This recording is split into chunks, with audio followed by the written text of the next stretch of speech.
À l'ordre, s'il vous plaît. Ayant constaté le quorum, je déclare la séance de la Commission des relations avec les citoyens ouverte. Mon Dieu, j'ai l'impression que la salle est grande.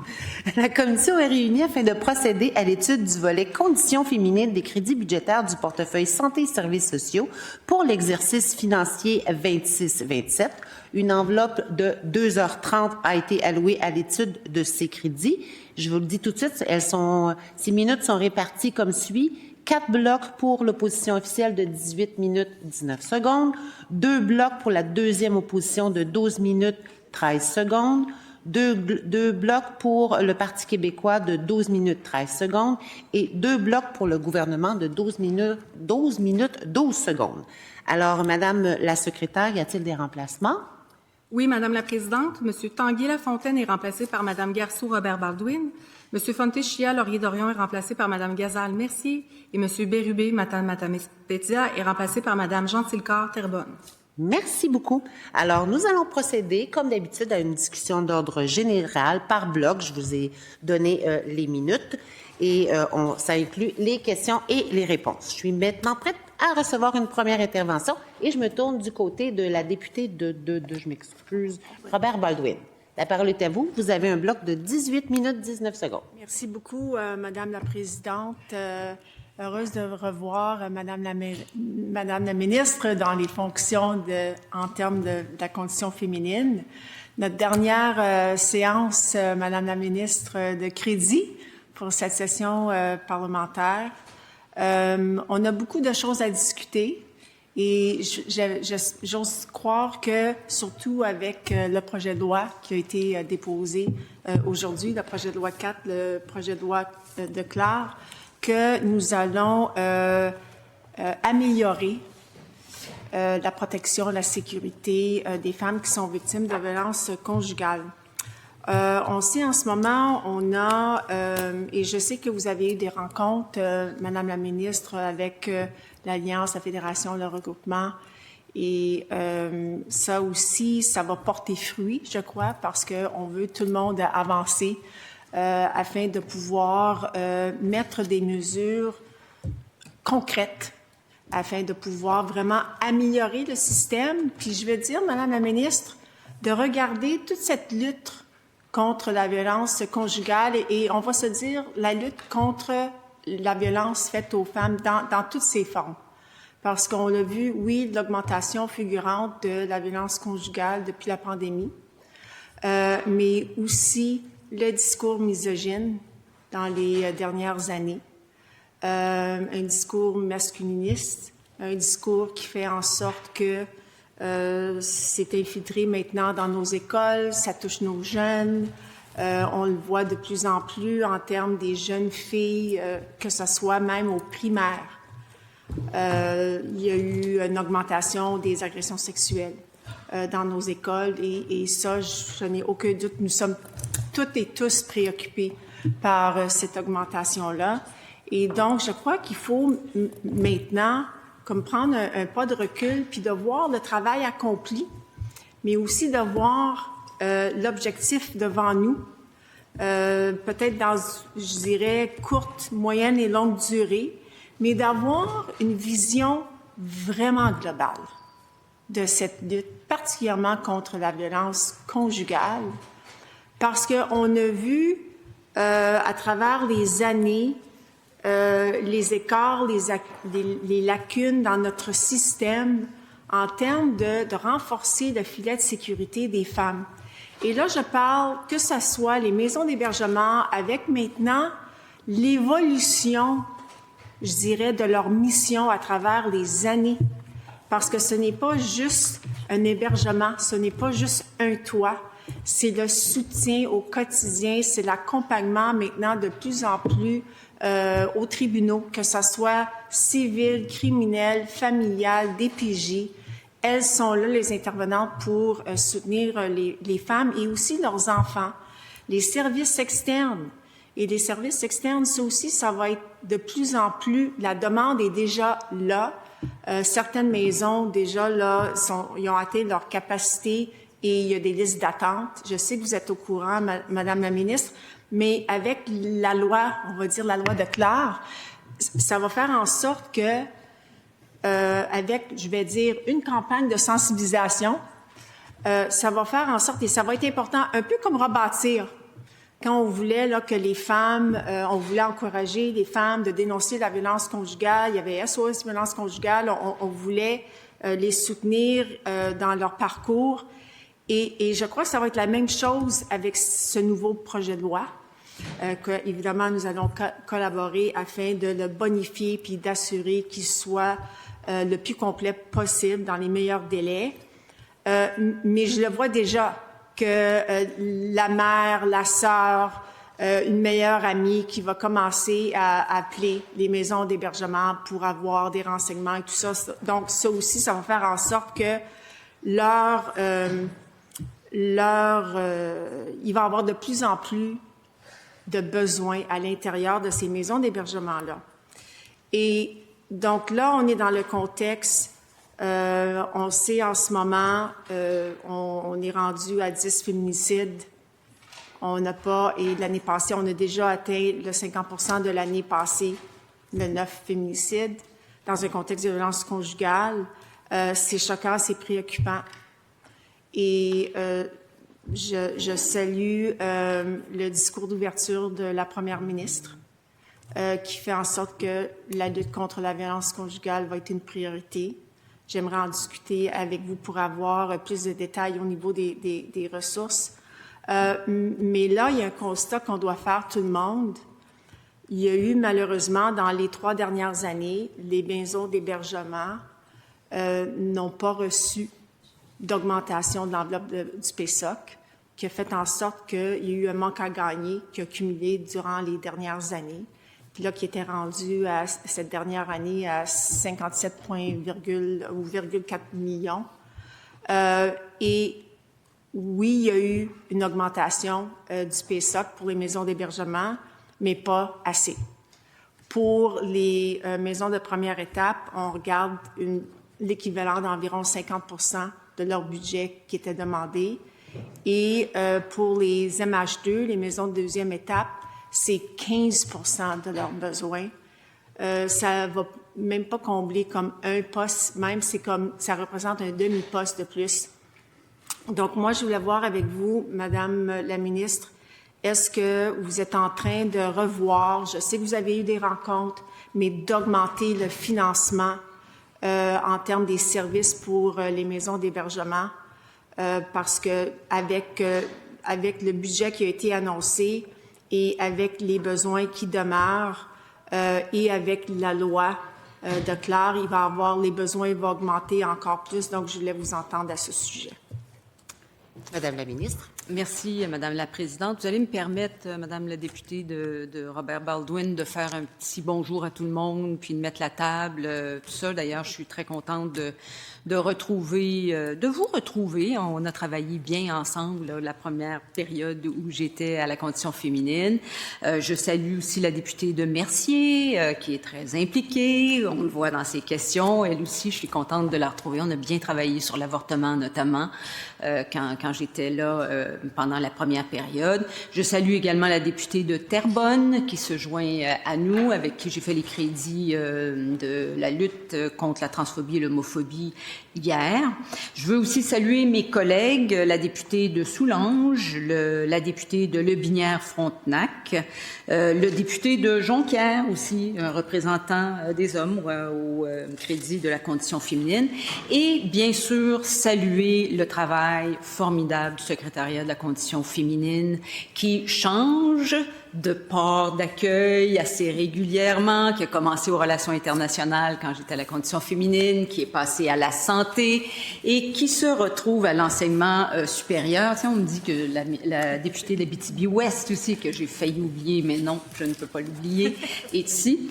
Alors, le secrétariat de la condition féminine, malgré tous ces changements-là, trouve toujours le moyen de s'adapter, veille au grain pour le droit des femmes et fait un travail colossal pour bien supporter nos équipes. Et je pense qu'on travaille très bien, il faut le souligner. Vous voyez vos cartables, ils sont énormes. Je pense, Madame la députée de Robert Baldwin, que ça va être mes meilleurs crédits à vie. Parce que On a 2 heures et demie pour parler d'un fléau. Vous avez raison, le mot fléau est le bon. La violence conjugale, la violence sexuelle, c'est extrêmement difficile ce qu'on vit. Et je le faisais quand j'étais dans la première partie de mon mandat. Et là, maintenant, je le fais. J'essaie de vérifier les antécédents quand il arrive des féminicides.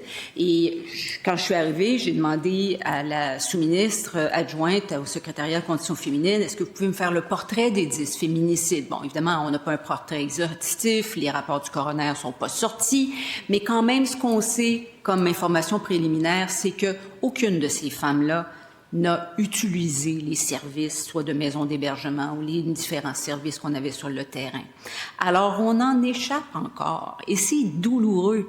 Alors, moi, je me retrouve ici avec vous, avec des idées différentes, des idées nouvelles. On se retrouve aussi beaucoup entre femmes très affectées par cette situation-là. Et je pense qu'à peu près personne, parce que je le vois avec les regroupements de groupes de femmes, c'est apprécié ce qu'on a fait au cours des dernières années. On a mis autour d'1,3 milliard en budget, en argent nouveau pour essayer de protéger les femmes. On arrive aujourd'hui avec notre version de la loi de Claire, qui est un outil supplémentaire pour protéger les femmes, mais ça sera pas une panacée. Et vous, moi, tout le monde, on le sait. Alors, il faut qu'on serre les coudes puis qu'on travaille ensemble. Alors, moi, j'aimerais ça que ces 2 heures et demie-là soient productives puis qu'on arrive à comprendre que c'est un problème complexe, puis aussi de trouver nos petites perles d'idées pour qu'on puisse avancer ce dossier-là. Parce que, au fil du temps, on en a quand même sauvé des vies. Puis, pas juste nous, ici, au gouvernement, mais vous aussi, parce que vous contribuez en gardant ce débat-là vivant, en le gardant dans l'actualité. Ça informe davantage les femmes du Québec et on a cet objectif-là autant dans votre comté que dans le mien, où on fait finalement un peu d'un bout à l'autre, ou le comté d'Abitibi, ou le comté de la Gaspésie, au Saguenay-Lac-Saint-Jean, il y a des gens de partout ici. Alors, on le sait que la violence n'a pas de région, et puis que la violence n'a pas de club social. Vous me parliez de budget. Alors, je vais me permettre quand même de faire un point là-dessus. Quand on est arrivé au pouvoir sur les maisons d'hébergement, le Parti libéral avait investi 77 millions de dollars. En 2030, à terme, nous serons rendus à 190 millions de dollars. Dans le dernier budget, on a rajouté un 91 millions de dollars sur 5 ans pour le fonctionnement des maisons d'hébergement. Bien sûr, avec la loi de Claire, on arrive avec des devoirs nouveaux parce que cette idée-là, le projet de loi comme tel, il y a un travail policier, mais il y a également un travail des spécialistes de la violence conjugale. Et qui sont ces spécialistes de la violence conjugale? Ce sont essentiellement les groupes de femmes, les regroupements de femmes, je pense aux cellules d'intervention rapide, je pense aux gens qui sont dans les maisons d'hébergement et aux différents services, les groupes de femmes également un peu partout sur le territoire. Alors, la semaine dernière, en prévision de l'organisation justement du dépôt de la loi de Claire, avec la première ministre, on a rencontré les représentantes de ces groupes-là, ainsi que SOS Violence conjugale, pour essayer d'évaluer quels sont les besoins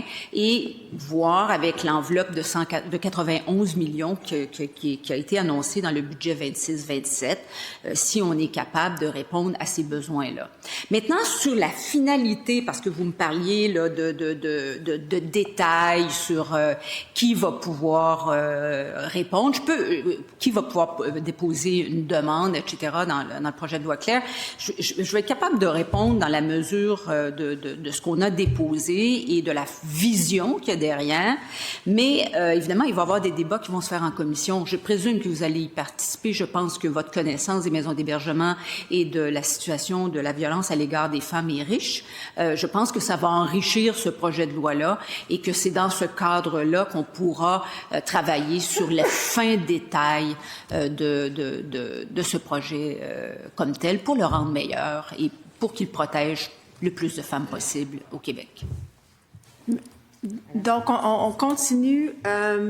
Je crois un élément qui est important à ce stade-ci, Madame la ministre, c'est la question de les rencontres que vous avez eues et, je dois dire, les mémoires pré-budgétaires très étoffées là, des maisons et du regroupement de la Fédération de l'Alliance fait en sorte qu'elles se retrouvent actuellement. Je sais que les maisons d'hébergement demandaient vraiment, ils voulaient combler, elles nécessitaient 5 postes, que 5 postes soient comblés.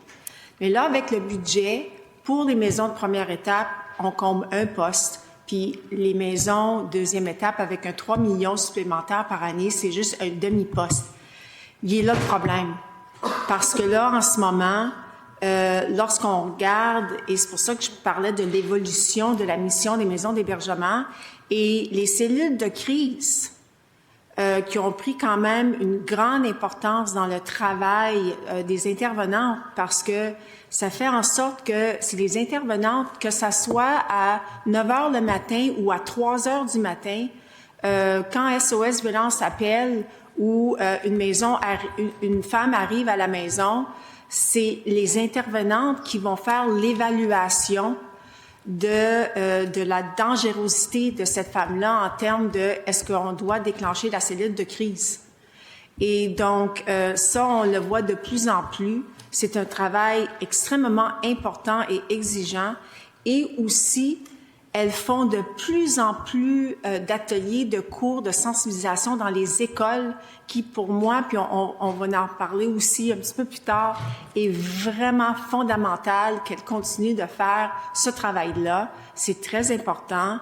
Et il y a des listes d'attente. Dans plusieurs maisons d'hébergement, il y a des listes d'attente, les écoles appellent, puis ils n'ont pas le personnel. Et donc, c'était dans cette optique-là que je me disais, oui, revoir le budget, et j'ai vu l'ouverture qu'il va y avoir une considération où vous allez revoir, parce que je trouve que c'est important, surtout avec le projet de loi 4, parce que ça va augmenter, évidemment, le travail de nos intervenantes. Mais ça va être très, très important. Je voulais vous entendre, Madame la ministre, parce que la première ministre avait parlé dans son discours d'ouverture d'augmenter, elle regardait 50 ressources supplémentaires dédiées là, qui iraient aux maisons d'hébergement, puis je voulais avoir plus de détails en ce qui a trait à ces 50 ressources-là. Okay, merci. Bon, je ne serais pas capable de répondre à tout, parce que j'ai un trou de 7 mois. Alors, les rencontres prébudgétaires pour le budget 26-27, c'est pas moi qui les ai fait. J'ai fait une super bonne job pour l'enseignement supérieur. Ça, je peux vous le dire, parce que c'est la plus grande croissance qu'on a eue, c'est dans ça. Mais bon, c'est pas l'objet de notre conversation. Alors, ça fait à peine 2-3 semaines que je suis là. Sur le nombre de postes, là, vous me parlez de 5 postes, 1 poste, je suis pas capable de répondre à ça parce que j'ai pas révisé ces notes-là, puis je savais pas qu'on était là-dessus. Donc, il faut que je prenne un peu connaissance des besoins. Là où vous avez raison, c'est que la première grande rencontre que j'ai eue, bien sûr, j'ai eu une rencontre avec le secrétariat de la condition féminine qui connaît très bien son dossier puis qui est capable de me dire grosso modo ce qu'on veut. Je sais qu'il y a eu la première ministre a pris quelques engagements pendant la course au leadership. On est en train de faire un peu le ménage de tout ça. Et la rencontre avec la représentante du regroupement, la représentante de l'Alliance, la représentante de la Fédération, ainsi que la représentante de SOS Violence conjugale, c'était exactement là-dessus. C'était de voir quels sont les besoins, où vous en êtes. Puis c'est vrai, les derniers crédits, on les a fait ensemble. SOS Violence conjugale est débordé. Puis on l'a vu arriver dans le mandat. Au début du mandat, en 2022, quand on est arrivé, on a mis de l'argent pour que les femmes dénoncent davantage, puis c'était quand même vivable. Mais à mesure qu'on avançait dans le temps, on se rendait compte que les femmes dénonçaient de plus en plus et que les maisons d'hébergement se remplissaient et puis que ça devenait assez complexe comme travail. Alors oui, ça nous demande là, de nous réajuster, mais en même temps, vous savez qu'il y a des maisons d'hébergement qui sortent de terre. Alors, je vais poursuivre. On va en revenir. prochain bloc, dans votre prochain bloc, mais pour l'instant, c'est le bloc de la deuxième opposition et de la porte-parole, la députée de Merci, pour 12 minutes 13 secondes. Merci, Madame la Présidente. Donc, salutations à la ministre de la Condition féminine. Bon retour. Salutations aussi à mes collègues du Parti libéral et du Parti québécois et à toutes les équipes aussi qui travaillent au secrétariat pour aider la ministre avec ses multiples fonctions. Je veux tout d'abord souligner ce qu'on a fait aujourd'hui. C'est vraiment important. C'est même peut-être historique de travailler tout le monde ensemble pour qu'il y ait une avancée pour prévenir les féminicides, protéger les femmes. Et ça, si c'est arrivé ici à l'Assemblée nationale, puis qu'on a vécu ce moment au Salon Rouge, c'est grâce, oui, bien sûr, aux élus qui se sont mobilisés, mais surtout grâce au travail de la société civile, grâce au regroupement des maisons d'hébergement, des groupes de femmes, des familles aussi des victimes, puis des personnes elles-mêmes qui ont été victimes de violences conjugales. Et donc, je veux d'ailleurs aussi souligner la présence de Nancy Boucher et aussi Lily Thibault qui sont présentes ici. Merci beaucoup. Il y avait aussi plusieurs femmes qui étaient aujourd'hui présentes pour souligner ce moment qui est important puis dire que c'est une étape importante, la loi Gabironneau, pour protéger la prochaine qui est encore en vie. Mais c'est une étape, c'est une action. On ne peut pas toutes protéger les femmes avec seulement une action. En ce moment, il y a un consensus au Québec. Moi, je l'ai senti très, très, très fortement quand je me suis adressée à la première ministre et je lui ai envoyé une lettre. Elle a été appuyée en même pas 2 jours par 600 personnes et personnalités qui ont dit, en fait, ça suffit. On ne peut pas accepter qu'il y ait d'autres femmes qui tombent sous leur conjoint ou leur ex-conjoint et que c'est un problème qui ne doit pas reposer sur les femmes, sur les victimes, sur leur famille, mais c'est un problème de société. Donc, le consensus est présent et très fort. Et aussi, aujourd'hui, on a pu démontrer, quand on a la volonté d'avancer, bien, on est capable de le faire. Il suffit juste qu'il y ait la volonté d'avancer. Et ça, c'est très important. Je veux quand même... Le projet de loi a été déposé par le ministre de la Sécurité intérieure. Moi, j'aurais aimé ça que ce projet de loi soit déposé par une femme. Et je voulais savoir pourquoi est-ce qu'il n'a pas été déposé peut-être par la ministre de la Condition féminine. Ça va me faire un grand plaisir de répondre à cette question-là. D'abord, quand vous dites, vous remerciez le secrétariat à la Condition féminine pour m'aider dans mes multiples fonctions, bien, je veux juste corriger que pour moi, être responsable, ministre responsable des conditions féminines, ce n'est pas une note de bas de page, pour reprendre l'expression que vous avez mis de l'avant. Tout au contraire, c'est aussi important que toutes mes fonctions, et particulièrement avec la gravité de notre situation actuelle. Je m'occupe de ce dossier-là avec la même passion et le même intérêt que l'ensemble de mes fonctions. Alors ça, je voulais remettre ça, puis si vous m'y avez fait penser vous-même. Je veux saluer moi aussi la famille de Gabironneau qui est ici, puis qui a assisté à la conférence de presse, Madame Boucher également. Je pense que c'est terrible ce que cette famille-là a vécu, et il y en a d'autres femmes qui ont vécu ça. Ils sont pas seuls, il y en a d'autres femmes, puis c'est pour ça qu'on a travaillé là-dessus. J'ai commencé, moi, en 2024, juste avant d'être remaniée, à travailler sur une version de la loi de Claire au Québec. J'avais avisé le ministre de la Justice à l'époque, Simon Jolin Barrette, ainsi que le ministre de la Sécurité publique, François Bonnardel. On avait travaillé sur une version... Ben, en fait, on avait commencé à travailler et à voir comment on pourrait le faire. Et j'ai été, remaniée. Et François Bonnardel aussi a été remanié. En fait, il y a eu de nouveaux ministres qui sont arrivés. Quand il arrive des changements comme ça, c'est bien sûr une certaine adaptation.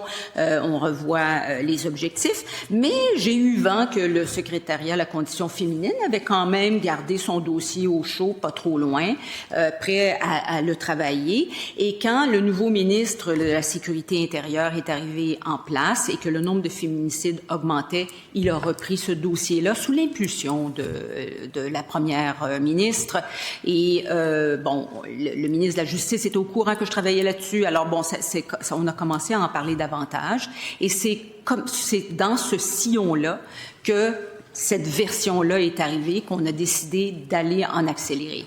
Alors, vous avez raison que moi, quand je suis arrivée, j'ai retrouvé ce poste-là, j'étais parfaitement au courant de ce qu'était la loi de Clare. J'étais au courant des fondements de la loi de Clare, qui était le droit de demander, le droit de savoir.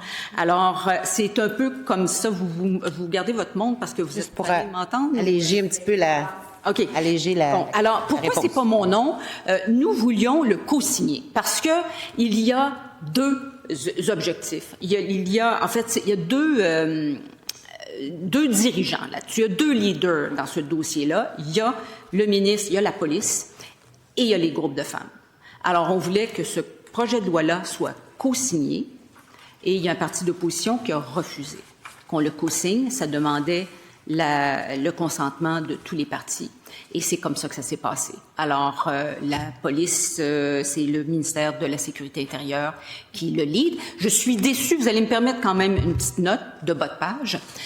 Si le nom de la ministre responsable de la condition féminine avait été sur le projet de loi, ça aurait été la première fois depuis la fondation du secrétariat de la condition féminine en 1973 qu'une ministre de la condition féminine aurait été partie du dépôt d'un projet de loi, alors que le nombre de projets de loi qui touchent les femmes est quand même assez élevé. C'est dommage. Madame la députée? Oui, absolument. C'est dommage. C'est jamais arrivé qu'une ministre de la Condition féminine signe un projet de loi. C'est ce que je comprends. Donc, ça montre à quel point, moi, j'aimerais ça que la ministre ait plus de pouvoir, plus de pogne, puis qu'elle soit capable de signer des projets de loi sans que ça prenne le consentement d'aucun parti politique, puis que ça soit fait, puis qu'elle soit aidée, parce que c'est au-delà de la personne. Le fait que ce soit malheureusement en ce moment une note en bas de page, c'est beaucoup plus en lien avec la structure et la façon que ça fonctionne aujourd'hui. Moi, c'est sûr et certain que le rapport Rebâtir la confiance avait déjà dit dans le rapport, ce qui était écrit, c'est que les recommandations d'un plan d'action sur la violence conjugale, parce qu'il n'y a pas un ministère ou une personne championne qui coordonne toutes les actions, la violence conjugale, ça relève de 8 ministères en même temps, de 3 secrétariats, de 9 organismes étatiques, et ça serait utile, ça c'est une des recommandations, une des très importantes de Rebâtir la confiance, c'est d'avoir un seul organisme qui donne du pouvoir, qui donne des ressources, qui donne toute la place à cet enjeu qui est très important. Au moment où est-ce qu'on est face à une multiplication du nombre de féminicides, au moment où est-ce qu'on est en 2026, je pense qu'on est rendu là d'avoir un vrai ministère. Et ça, j'ai pas de questions par rapport à ça. Je veux juste dire que c'est important et c'est ce que je souhaite. Et ça démontrerait une volonté de dire que oui, c'est une priorité d'avoir une ministre responsable, une ministre en titre de cet enjeu qui est extrêmement important au lieu que de multiplier les responsabilités de la ministre qui vont au-delà de la personne. Là, moi, je suis certaine que vous faites tout ce qui est en votre volonté. C'est la façon que c'est structuré et il faudrait écouter le rapport Rebâtir la confiance pour dire qu'il faudrait qu'il y ait un organisme qui prenne ce chapeau-là et qui le prenne à bras-le-corps pour mettre pas juste une loi ou une mesure et être obligé de parler avec tous les collègues du Conseil des ministres, mais d'avoir vraiment un vrai ministère avec des pouvoirs et des ressources. D'ailleurs, pour arriver aux ressources, les besoins, j'écoutais les discussions avec ma collègue, les besoins en ce moment, c'est ce que les 3 regroupements de maisons d'hébergement MH1 et MH2 se sont mis ensemble pour dire ce qu'on a besoin, c'est un poste temps plein par maison. En ce moment, il y a 155 maisons au total, donc ça serait 155 personnes ou postes temps plein. Mais la première ministre, ça a fait partie de son engagement et c'est un engagement important. Moi, je suis étonnée que la ministre de la Condition féminine dise qu'elle n'a pas eu le temps de regarder ça. Ça faisait partie de la course à la chefferie. C'est ce qu'elle a mentionné et elle est revenue puis elle a réitéré. Elle s'engage à ajouter 50 postes. Est-ce que la ministre de la Condition féminine trouve que répondre à 32% des besoins, donc 50 postes, par rapport à 155, c'est 155 qui est le besoin. D'avoir seulement 50 postes, c'est 32% des besoins. Est-ce que c'est suffisant pour protéger la prochaine qui est encore en vie? OK. Merci. Vous allez quand même me donner quelques secondes pour vous dire que le projet de loi 4, même s'il n'est pas co-signé, il y a quand même des avancements en conditions féminines. Parce qu'à l'intérieur du projet de loi, je pense que c'est l'article 7, est-ce que c'est ça? En fait, la charge de l'enquête du partenaire intime qui demande à avoir les antécédents sur son partenaire, la charge de l'enquête, c'est les policiers, mais la charge de l'analyse et de la divulgation, ce sont les organismes communautaires spécialisés en violence conjugale et c'est la ministre responsable de la condition féminine qui a le mandat de désigner l'organisme. Alors, la ministre de la Condition féminine, puis bon, je parle pas de moi à la troisième période, pour l'ensemble des prochaines ministres, aura ce pouvoir de désigner. Alors ça, je pense que c'est important de le mentionner. Il y a des avancements importants et décisionnels pour les ministres responsables des conditions féminines. Maintenant, pour ce qui est des effectifs et des budgets, bon, d'abord, le dernier budget, je le disais, il y avait quand même 91 millions de dollars supplémentaires pour les maisons d'hébergement. C'est à la page D16 du dernier budget 2006-2007. Pour ce qui est des maisons d'hébergement et du personnel, c'est exactement pour cette raison-là qu'on a rencontré et le regroupement et l'Alliance et la Fédération avec SOS Violence conjugale, avec la première ministre, parce que on s'interrogeait, on sait que les maisons d'hébergement sont pleines, puis on est victime de notre succès, disons-le comme ça fait un peu curieux de le dire comme ça, mais on est quand même, les efforts qu'on a mis en place, il n'y a pas de registre qui tient le nombre de vies qu'on a pu sauver à la lumière des efforts qu'on a mis, mais il y en a beaucoup de femmes qui ont pu être sauvées grâce à ces efforts-là. Alors là, on est dans une situation où la première ministre a pris des engagements pendant sa course à la direction. Vous avez écouté son discours d'ouverture, elle est préoccupée par la situation actuelle et c'est exactement ce qu'on est en train de faire avec les principaux partenaires, évaluer le personnel et les budgets qui sont nécessaires pour être capable de continuer les activités correctement. Puis, avec la députée de Terrebonne pour 12 minutes 13 secondes. Merci, Madame la Présidente. Juste mentionner que vous avez fait un lapsus que j'ai trouvé adorable. Vous avez dit « Je ne parle pas de moi à la troisième période » et ça prouve que vous êtes dans la fièvre du hockey. Oui. Ça me réjouit. Donc, c'était ma petite boutade. Donc, merci d'être ici. Très heureuse d'être avec vous, évidemment. J'aimerais ça faire du pouce, en fait, par rapport à un élément que vous venez de mentionner sur la loi Claire. Vous disiez que la ministre allait pouvoir sélectionner les organismes à qui on allait pouvoir passer les dossiers éventuellement. Et je voulais savoir, est-ce que ça va venir avec un financement supplémentaire pour ces organismes-là, étant donné qu'on rajoute à leur mission de base? Bien, merci. Je pense qu'on a scoré un but avec notre loi 4. Alors, on compte sur vous pour nous aider à la mettre profondément dans le filet pour qu'on puisse gagner cet outil supplémentaire pour protéger les femmes. Oui, il est prévu un certain budget supplémentaire, mais il y a des discussions encore à avancer là, qu'on devra travailler avec et la raison et une des raisons de la rencontre qu'on a eue la semaine dernière avec la première ministre, c'était grosso modo ça.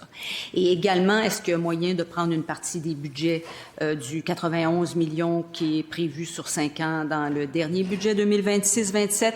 Mais on est bien conscient que si on rajoute des devoirs, que ce soit à la police, qui fait quand même un travail assez formidable, là, mais je vais laisser le ministre de la Sécurité intérieure s'occuper des budgets pour la Sûreté du Québec. Mais oui, moi, je suis consciente que les femmes qui devront les accompagner, on ne sait pas exactement, on évalue grosso modo un certain nombre de demandes. Est-ce que toutes ces demandes-là vont être au même endroit? Comment est-ce que les femmes ou les partenaires intimes, parce que ça peut être des hommes aussi ou des gens de la communauté LGBTQ. Alors, comment est-ce qu'il va y avoir un volume important de demandes? Comment est-ce que les organismes vont être capables de répondre à ces demandes-là? Parce que ça demande quand même une analyse de l'information factuelle que va fournir la Sûreté du Québec. Et ensuite, quel type de suivi? On n'informera pas un partenaire ou une femme d'une situation en la laissant repartir chez elle comme ça. On va la référer aux bons endroits et on va s'assurer qu'elle est protégée. Parce que le niveau de risque, dans certains cas, va peut-être être très élevé. Donc, ce que j'entends de votre part, c'est que ces organismes-là peuvent s'attendre à avoir un financement supplémentaire pour embaucher, entre autres, des ressources supplémentaires pour s'assurer de bien faire le suivi. Donc ça, c'est très bien. Vous avez parlé un peu des policiers. Parlons-en parce que je trouve ça très préoccupant, en effet, puis je veux m'assurer que les délais qui sont déjà importants dans certaines régions du Québec ne s'allongent pas davantage avec la mise en œuvre de la nouvelle loi Gaby Renaud. Donc, quand une femme rapporte à la police qu'elle a été agressée sexuellement, ce qu'on voit ici, c'est que ça peut prendre des semaines, voire des mois dans certaines régions du Québec avant qu'elles puissent voir un enquêteur, rencontrer un enquêteur, raconter leur histoire et que le processus puisse véritablement s'amorcer. Est-ce que vous trouvez ça normal? Et je sais que ce n'est pas votre ministère, mais quelle représentation vous faites auprès du ministre de la Sécurité intérieure et de la Justice de la Sécurité intérieure pour que ça avance, ça, puis que ça s'améliore ces délais-là? Parce que moi, ma crainte, c'est qu'on va ajouter du travail, oui, pour les organismes communautaires, mais on va ajouter beaucoup de travail aussi pour les policiers avec cette loi-là, parce qu'on veut suivre de plus près. Donc, qu'est-ce qui sera fait pour s'assurer que ces délais-là, qui sont déjà très importants, ne s'allongent pas davantage? OK. Je vais essayer de répondre le plus précisément à votre question, mais en tout respect, c'est parce que, il y a le projet de loi 4, il y a plusieurs choses dans ça, là, sur les rencontres. D'abord, quand vous dites que ça prend plusieurs mois, évidemment, je veux pas répondre pour le ministre de la Sécurité intérieure sur le travail des policiers. Par contre, je serais quand même intéressée à avoir vos sources là-dessus. Le Devoir, un article du Devoir qui est paru il y a quelques semaines. Que les femmes ne pouvaient pas voir. Ouais. Bon, écoutez, Ils ont publié un dossier à ce sujet-là. Puis d'ailleurs, le ministre de la Sécurité intérieure n'a pas voulu commenter cet article-là. OK. Écoutez, on va quand même faire un suivi là-dessus, là, mais puis du côté de la condition féminine, je vais essayer là, d'avoir un peu plus d'informations là-dessus. En ce qui concerne le projet de loi 4 sur la façon dont va travailler les policiers, là, évidemment, c'est des dossiers distincts. Je peux vous dire que dans le projet de loi, le travail est centralisé à la police. Alors, ça va être la Sûreté du Québec et ça va passer par le web essentiellement pour faire les demandes. Mais sur l'aspect plus pointu là, du travail des policiers sur le terrain, c'est pas les policiers il n'est pas prévu que les policiers rencontrent la victime présumée. Là. La police va faire un travail d'enquête sur les antécédents du partenaire intime qui aurait un potentiel de violence. Là. Alors, faut pas mêler ça avec une enquête de violence. Puis, sur le fin détail sur comment ça va se passer, c'est sûr que c'est en commission parlementaire qu'il y a des choses qui vont se discuter. D'ailleurs, je vous invite à y participer parce que je pense que on va être capable d'enrichir le projet de loi. Puis, il y a beaucoup d'ouverture pour écouter les suggestions là, qui pourraient être bénéfiques puis être plus efficaces pour protéger les femmes. Mais c'est deux choses quand même distinctes, là, le projet de loi 4, qui est une demande d'informations précises, d'enquête sur des informations factuelles qui seront transmises à un organisme désigné spécialisé en violence conjugale, qui fera l'analyse et qui accompagnera le partenaire intime qui est visé, là, qui souhaite avoir cette information-là. C'est pas la même chose qu'une femme qui, à Chibougamau, appelle la police pour avoir une enquête. Là. C'est pour ça que... Et vous, comme ministre de la Condition féminine, ça serait quoi pour vous un délai acceptable à ce moment-là? Parce que là, quand on parle de semaines, quand on parle de mois, vous, là, si vous vous mettez à la place d'une femme qui dénonce une agression sexuelle puis qui doit rencontrer un enquêteur, est-ce que vous avez un objectif par rapport à ça? C'est quoi l'objectif que vous fixez, le délai raisonnable pour que ces femmes-là soient rencontrées? Honnêtement, c'est difficile pour moi de le dire. Il faudrait que je discute avec le ministre de la Sécurité intérieure. J'ai pas vu cet article. Donc, suite à l'article, il n'y a pas eu de discussion entre vous et le ministre de la... Dans le langage juridique, il y a une expression qui dit « dans les plus brefs délais ». Je pense que on est là. Mais je peux pas savoir exactement de quoi il s'agit, de quel dossier il y a.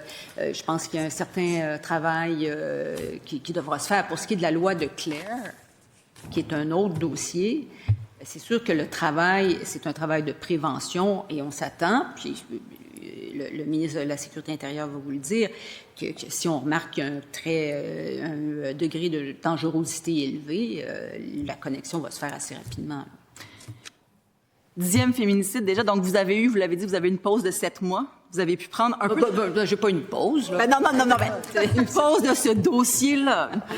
Vous avez pu prendre un peu de recul. Ça peut être intéressant, des fois, de laisser un dossier pendant un certain temps, puis y revenir après. Puis là, vous arrivez, puis on est déjà rendu au 10e féminicide cette année, ce qui dépasse le nombre de féminicides au total qu'on a eu en 2025. Comment vous voyez ça, de votre œil un peu extérieur, là, que vous en étiez sorti pendant 7 mois?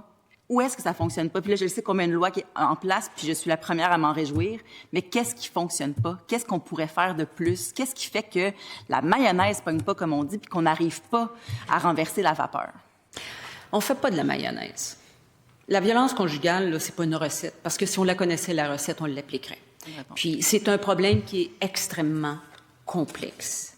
Et il y a beaucoup de variables dans la question de la violence. On peut pas faire...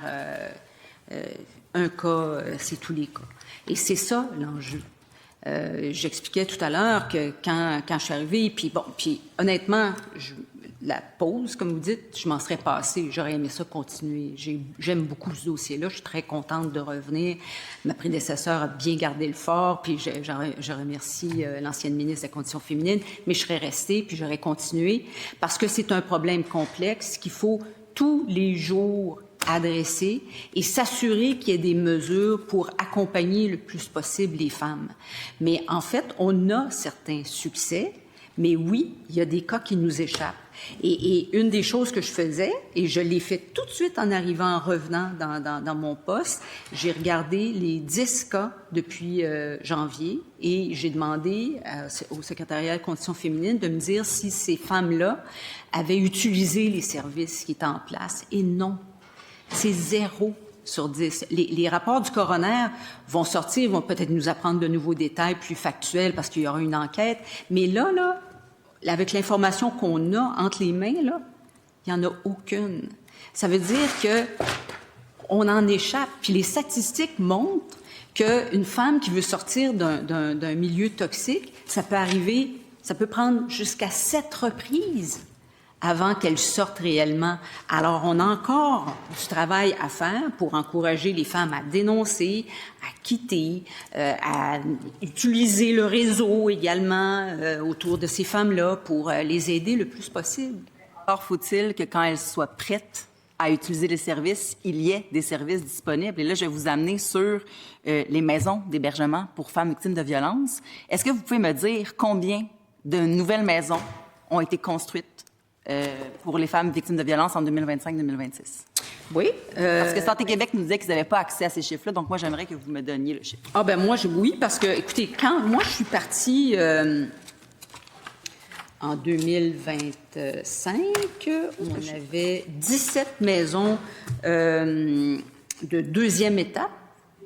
Et quand je suis revenue, il y en avait 21. Fait qu'il y en a, on en a livré. Et je sais qu'on en a identifié une douzaine supplémentaires qui vont être livrées. Quand je suis partie, il y a 8-9 mois, on avait 4 maisons de première étape qu'on voulait construire. On en avait 2 dans notre mire. Puis quand je suis revenue, elles étaient toutes les 4 identifiées et les projets sont sélectionnés pour financement. Alors, nous aurons une nouvelle maison de première étape qui s'appellera la maison Marie-Claire Kirkland-Casgrain à La Salle, la maison d'Ingrid à Cantley, en Gatineau, la maison d'hébergement L'Émeraude à Lassar et la maison Marie-Marguerite à Laval. Alors ça, ce sont les 4. Je vous ferai pas la nomenclature des 33 maisons de MH2, mais ce que je peux vous dire, c'est qu'on est en action et que ça avance quand même assez bien. En fait, j'avais pas le nombre de maisons, mais j'avais le nombre de nouvelles places. Fait que c'est 27 nouvelles places, seulement selon les données qui sont disponibles, qui ont été créées en maison d'aide et d'hébergement dans la dernière année, et ce, dans seulement 4 des régions du Québec. Quand on se fait dire qu'il y a 50% des femmes qui cognent à la porte, qui se font refuser une place faute d'espace disponible, je pense qu'on peut être d'accord pour dire que malgré tous les efforts, 27 places, ce n'est pas suffisant. Donc là, vous me dites que vous travaillez là-dessus. Combien de nouvelles places vont être créées concrètement là, dans la prochaine année Ben là, écoutez, les 4 maisons d'hébergement en MH1, là, de première étape, j'en ai 20 à La Salle, j'en ai 18 places à Cantley. Qui ont été ouvertes en 2020. 12 places à La Sarre, puis 10. Alors, on n'est pas au chiffre que vous Merci avez donné. beaucoup. Pas mal plus que ça. Ça fait 60 places. Ce bloc-ci est terminé.